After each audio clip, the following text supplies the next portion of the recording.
Kaya ka Bzi về mami.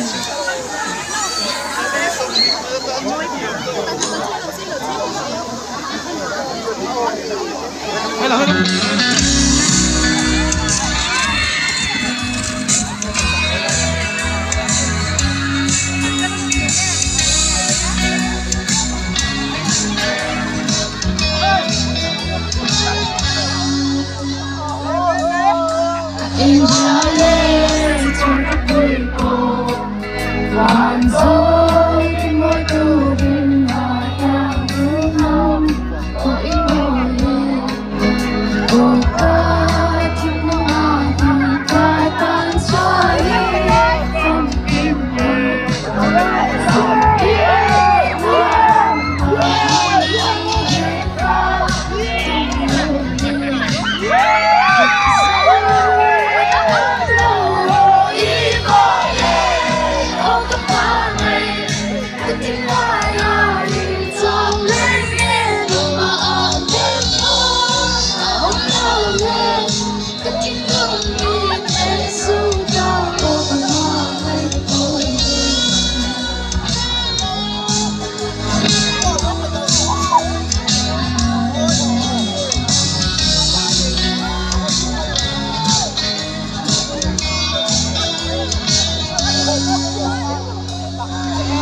trong tâm mấy đã sôi màu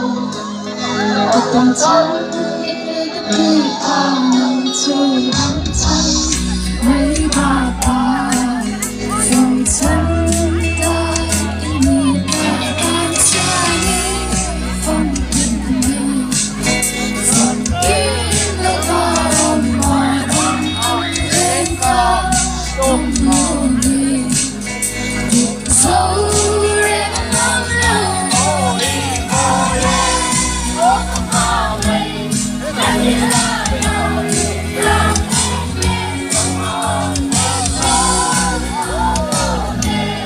cất tiếng lưu đi để dấu ta một mà đây Why try to don't carry our dream for dream myself đi dòng gì mà ibar hồi về o ibar